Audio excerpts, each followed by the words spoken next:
अस्सलामु अलैकुम वरहमतुल्लाहि वबरकातुहू।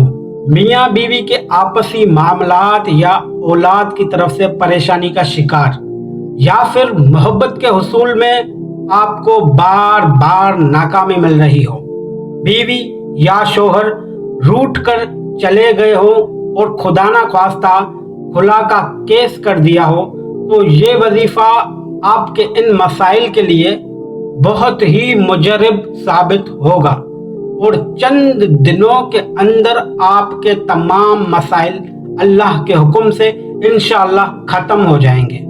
यानी कि मियाँ बीवी, दोस्त, वालिदैन, दो प्यार करने वाले और रिश्तेदारों में किसी किस्म की नाराज़गी हो या उनके दरमियान किसी तरह की लड़ाई झगड़ा हो या फिर औलाद नाफरमानी पर उतर आए, तो इस वजीफे की बरकत से आप उस नफरत और गुस्से को प्यार मोहब्बत में बदल सकते हैं।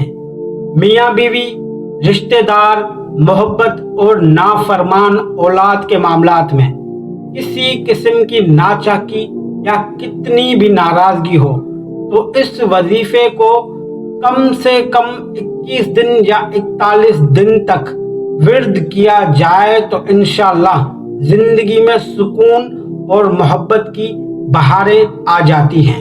वजीफा करने का तरीका ये है कि ये वजीफा आपने इस्लामी महीने की पहली जुम्मे रात से शुरू करना है। जब वजीफा शुरू करें तो उसके कायदे कानून की पैरवी लाजिम करें, क्योंकि वज़ाइफ के कायदे कानून की पैरवी से चंद महीनों में होने वाला काम चंद दिनों में हो जाता है। ये वजीफा आपने इशा नमाज के बाद जाए नमाज पे करना है और कोशिश करनी है वजीफा करने के बाद किसी से बात किए बगैर सो जाएं।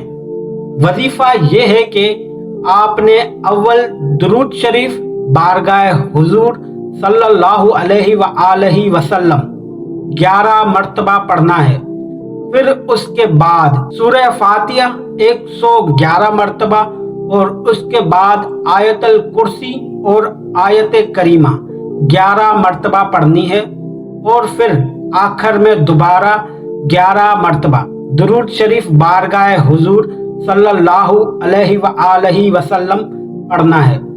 ये वजीफा करते वक्त अपने मकसद को अपने जहन पर सवार रखना है, तसव्वुर पुख्ता रखना है और जैसे ही वजीफा कर ले तो फौरन आपने अपने मकसद की कबूलियत के लिए दुआ करनी है।